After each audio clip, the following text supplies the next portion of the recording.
வணக்கம் நேயர்களே, நான் உங்கள் ஆஸ்ட்ரோ பூர்ணா, எண்கணித ஜோதிடம் மற்றும் ஆன்மீக பரிகார ஆராய்ச்சியாளர். இன்றைக்கி நாம் பார்க்க போகிற தலைப்பு பார்த்திங்கன்னா தமிழ் புத்தாண்டு பலன்கள்.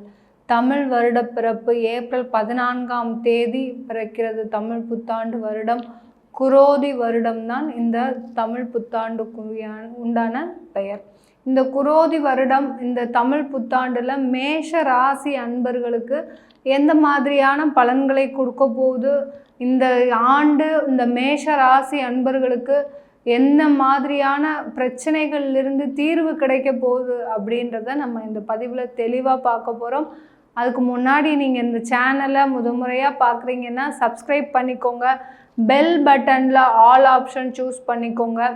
அப்படின்னா தான் என்னுடைய அடுத்தடுத்த தகவல்கள் உங்களுக்கு வந்துக்கிட்டே இருக்கும், பதிவுகள் வந்துக்கிட்டே இருக்கும் நோட்டிஃபிகேஷன் மூலமாக. ஒவ்வொரு பதிவுலையும் நம்ம ஒவ்வொரு ராசி அன்பர்களுக்கு தேவையான பலன்கள், அடுத்து பார்த்திங்கன்னா ஒவ்வொரு யோகங்கள், திடீர் யோகங்கள் வரக்கூடிய நேரம், அடுத்து பார்த்திங்கன்னா கிரக கோச்சாரப்படி கிடைக்கக்கூடிய பலன்கள் எல்லாமே நம்ம சொல்லிட்டு வந்துட்ருப்போம்.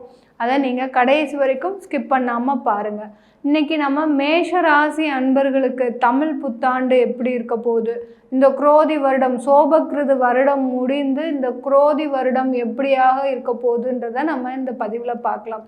குரோதி அப்படி சொன்னோன்னா என்ன அர்த்தம்னா கொஞ்சம் பகைகள் அதிகமாக வருவதற்குண்டான காலகட்டம். இந்த தமிழ் வருட பிறப்பில் எல்லா ராசி அன்பர்களுக்குமே இந்த காலகட்டம் கொஞ்சம் எதிரிகளும் பகைகளும் தேவையில்லாத ஒரு மனக்குழப்பங்களும் வருவதற்குண்டான காலகட்டமாக இருக்கும்.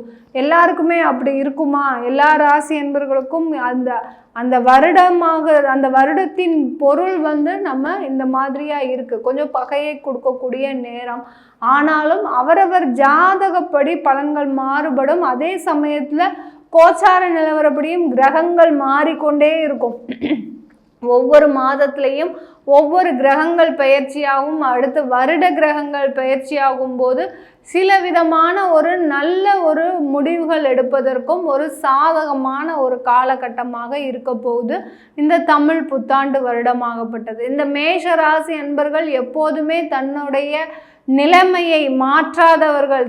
தான் ஒரு உயர்வான இடத்துல இருந்தால் கூட அந்த உயர்வான இடத்துல இருந்து நம்ம காப்பாற்றி கொள்ள வேண்டும், இன்னும் நம்ம தரம் தாழ்ந்து போயிடக்கூடாது அப்படின்னு நினைக்கக்கூடிய நபர்கள், எதையுமே ஒரு எதிர்மறையாக சிந்தித்து அதை நேர்மறையாக ஆக்குபவர்கள் இந்த மேஷ ராசி அன்பர்கள். அப்படிப்பட்ட அந்த மேஷ ராசி அன்பர்களுக்கு கடந்த காலம் ஒரு சிறிய இடர்பாடுகளையும் தொழிலில் இருக்கக்கூடிய ஒரு நஷ்டங்களும் பார்த்தோம்னா கொஞ்சம் அளவிட முடியாதபடி இருக்கும். நம்மளால் நிறைய பேர் கஷ்டப்படுறாங்களே, நம்மளுடைய குடும்பத்தை சந்தோஷமாக வைத்திருக்கணும் தான் நம்ம இவ்வளோ பாடுபட்டோம். ஆனாலும் இந்த மேஷராசி அன்பர்கள் தன்னுடைய குடும்பத்தையும் தன்னுடைய உறவினர்களிடமும் ஒரு நல்ல பெயர் எடுக்க முடியாத ஒரு சூழ்நிலையாக தான் உங்களுக்கு இருந்திருக்கும். இதனால் வரைக்கும் தொழிலில் எவ்வளவோ நீங்கள் முயற்சி செய்தும் அந்த தொழிலாகப்பட்டது ஒரு நல்ல வளர்ச்சியை அடையக்கூடிய ஒரு நேரமாக தான் இருந்திருக்கும் கடந்த காலத்துலலாம்.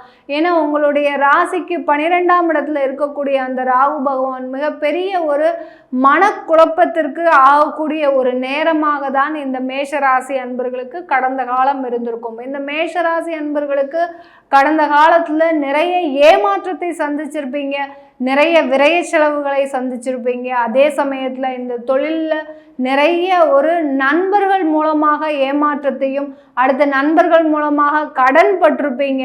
ஒரு இடத்துல நீங்கள் இதை வாங்கினீங்கன்னா உங்களுக்கு நல்லா இருக்கும் அப்படின்னு சொல்லி நீங்கள் பல பேர் மூலமாக நீங்கள் ஏமாற்றப்பட்டிருப்பீங்க.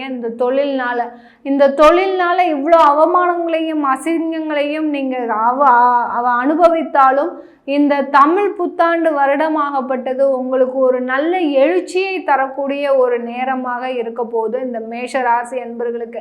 எவ்வளவோ நம்ம அவமானப்பட்டாச்சு, எப்படி இருந்தும் நீங்கள் எழத்தான வேண்டும், அந்த அளவிற்கு உங்களுடைய மனதில் ஒரு தைரியத்தை கொடுக்கக்கூடிய ஒரு நேரமாக இருக்க போகுது. உங்களுடைய ராசியிலேயே வருடத்தின் முதல் மாதமான அந்த சித்திரை மாதத்தில் சூரியன் உச்சமாக இருக்கிறதுனால, குருவும் சேர்ந்து அமர்ந்திருப்பதுனால இந்த காலகட்டத்தில் உங்களுக்கு ஒரு புதுவிதமான ஒரு முயற்சிகள் அனுபவத்தை தரக்கூடும்.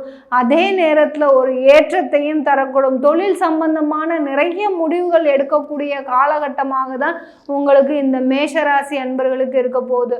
பூர்வீக சொத்து சம்பந்தமான முயற்சிகள் நீங்கள் எடுக்கும் போதெல்லாம் எவ்வளவுக்கு எவ்வளவு தடைகளையும் தாமதங்களையும் நீங்கள் சந்திச்சீங்களோ, அந்த பூர்வீக சொத்து பேச்சுன்னு எடுக்கும் போதே நிறைய பிரச்சனைகளை நீங்கள் சந்திச்சிருக்கக்கூடும் இந்த மேஷராசி அன்பர்கள். அது எல்லாமே விலகக்கூடிய ஒரு வருடமாக தான் இந்த மேஷராசி அன்பர்களுக்கு இந்த வருடம் தமிழ் புத்தாண்டு வருடமான ஒரு குரோதி வருடம் இருக்க போகுது. இந்த வருடத்தின் பிற்பகுதியில், அதாவது அக்டோபருக்கு மேலே உங்களுக்கு ராகு கேது பயிற்சி இருக்கிறதுனால கண்டிப்பாக 6ஆம் இடத்துல இருக்கக்கூடிய அந்த கேது பகவான் 5ஆம் இடத்திற்கு வந்ததுமே உங்களுக்கு அந்த தொழில் ரீதியான கடன் பிரச்சனைகள் குறையக்கூடும். இதனால் வரைக்கும் அந்த கடனால் நீங்கள் நிறைய அவமானப்பட்டிருப்பீங்க. குழந்தைகளை கூட உங்களால் நல்லா படிக்க வைக்க முடியாத ஒரு சூழ்நிலை. எந்த அளவிற்கோ நீங்கள் ஒரு ராஜ வாழ்க்கை வாழ்ந்துட்டு இருந்த இந்த மேஷராசி அன்பர்கள் கடந்த ஒரு 6 மாத காலமாக, இந்த தமிழ் புத்தாண்டு ஒரு 6 மாத காலமாக நிறைய ஒரு மன வருத்தத்தையும் ஒரு தேவையில்லாத பிரச்சனைகளையும், தினம் தினம் ஏதோ ஒரு பிரச்சனை என்னை வாட்டி வதைத்து கொண்டே இருக்கின்றது. அந்த அளவிற்கு சொல்லக்கூடிய அளவிற்கு இந்த மேஷராசி அன்பர்கள் ஒரு பிரச்சனையிலோட ஒரு சூழ்நிலையில சிக்கிக்கொண்டு தவிப்பவர்களாக இருக்கிறீங்க.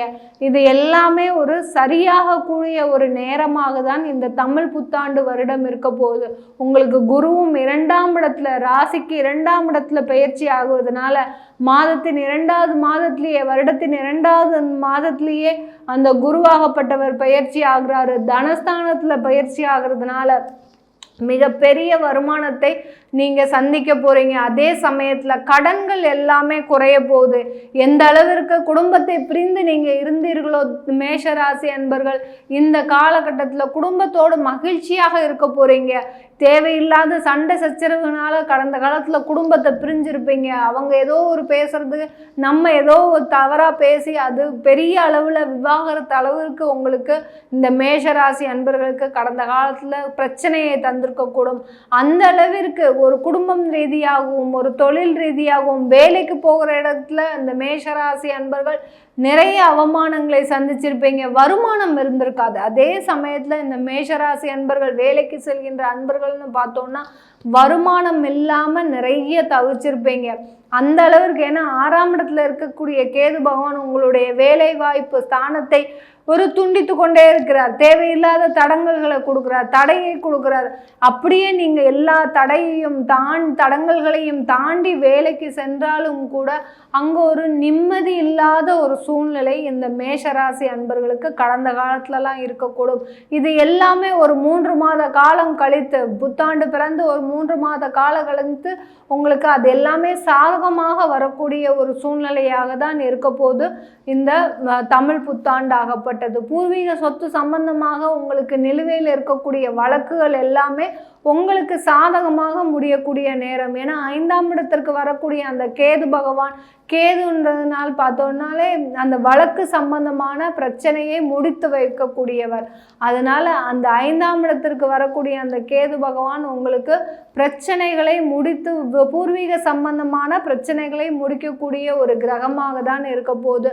ஆக மொத்தத்தில் இந்த மேஷராசி அன்பர்களுக்கு இந்த தமிழ் புத்தாண்டு வருடமாகப்பட்டது தொழிலையும் சரி வேலை வாய்ப்புலையும் சரி முக்கியமாக குடும்பம் ரீதியாக உங்களுக்கு பெரும் மகிழ்ச்சியையும், நீங்கள் சொத்து இல்லைன்னு எந்த அளவிற்கு ஆசைப்பட்டீங்களோ, எனக்குன்னு ஒரு சொந்தமாக சுய சொத்து இல்லை, இவ்வளோ சம்பாதிக்கிறேன், சுயமாக சம்பாதிக்கிறேன், யாரோடைய இதுவும் இல்லாமல் என்னுடைய சுய உழைப்பின் மூலமாக சம்பாதிக்கிறேன், எனக்குன்னு ஒரு சொத்து வாங்க முடியல அப்படின்னு ஆசைப்பட்ட இந்த மேஷராசி அன்பர்களுக்கு இந்த காலகட்டம் புதிதாக ஒரு சொத்து வாங்குவதற்கும், ஏற்கனவே சொத்து வச்சிருக்கிறீங்கன்னா இன்னும் அதிகமாக வாங்குவதற்கு ஒரு சிறந்த காலகட்டம். ஏன்னா 2ஆம் இடத்துல இருக்கக்கூடிய அந்த குரு பகவான் கிட்டத்தட்ட 1.5 வருடத்திற்கு உங்களுக்கு மிகப்பெரிய அளவில் உங்களுக்கு ஒரு லாபத்தை கொடுக்க போறார், தனத்தை கொடுக்க போறார், ஒரு நிறைய வருமானத்தை கொடுக்க போறாருன்னு தான் சொல்லணும். இந்த ஆண்டு நீங்கள் இந்த தமிழ் புத்தாண்டு ஒரு நல்ல ஒரு வாய்ப்பாக பயன்படுத்தி நீங்கள் எல்லா செயல்களையும் செய்தீங்கன்னா, அதே சமயத்தில் இந்த தமிழ் புத்தாண்டில் இந்த மேஷராசி அன்பர்கள் எந்த அளவிற்கு முருகப்பெருமானை வழிபாடு பண்ணுறீங்களோ அதே சமயத்தில் வாராகி அம்மனை தொடர்ந்து வழிபாடு பண்ணுங்க. தொடர்ந்து 4 தீபம் செவ்வாய்க்கிழமை ஏற்றி வழிபாடு பண்ணும்போது உங்களுக்கு இருக்கக்கூடிய பிரச்சனைகள் எல்லாமே உங்களுக்கு தீரக்கூடிய ஒரு நேரமாக தான் இருக்கும். இது நம்ம தமிழ் புத்தாண்டை ஒட்டி கிரக கோச்சார நிலவரப்படி நம்ம சொல்கின்ற பலன்கள். இது அவங்கவுங்க ஜாதகப்படியும் அவங்கவுங்க தசாபுத்திப்படியும் பலன்கள் மாறுபடும். உங்களுடைய ராசிக்கு 11ஆம் இடத்துல அந்த செவ்வாயும் சனியும் இருக்கிறதுனால உங்களுக்கு மிகப்பெரிய அளவில் சொத்து சம்பந்தமான ஒரு லாபங்கள் கிடைப்பதற்கு அதிகமான வாய்ப்புகள் இருக்குது. அந்த சொத்து சம்பந்தம் எப்படி சொல்கிறோம் அப்படின்னா, நீங்கள் ஏதாவது பழைய சொத்து வச்சுருக்கிறீங்கன்னா அதை விற்கணும்னு முயற்சி செய்யும்போது அது அதிகமான ஒரு லாபத்தை தரக்கூடிய ஒரு நேரமாக தான் இந்த மேஷராசி அன்பர்களுக்கு இருக்க போகுது. ஒரு புதிய ஒரு தொழில் தொடங்கணும்னு நினைக்கிறீங்கன்னா நீங்கள் கண்டிப்பாக உங்களுடைய சுய ஜாதகத்தை ஆய்வு செய்ததுக்கப்புறம் நீங்கள் ஒரு புதிய ஒரு தொழில் தொடங்கலாம். இல்லை என்னுடைய ஜாதகத்தை பார்க்கணும், எனக்கு இந்த புது வருடம் தமிழ் புத்தாண்டு வருடம் எப்படி இருக்கும் அப்படின்னு நினச்சிங்கன்னா கீழே இருக்கிற நம்பருக்கு வாட்ஸ்அப்பில் அப்பாயின்மெண்ட் வாங்கிக்கிட்டு நீங்கள் என்கிட்ட கன்சல்ட் பண்ணிக்கலாம். உங்களிடமிருந்து விடைபெறுவது உங்கள் ஆஸ்ட்ரோ பூர்ணா. எல்லோருக்கும் இனிய தமிழ் புத்தாண்டு நல்வாழ்த்துக்கள். வணக்கம்.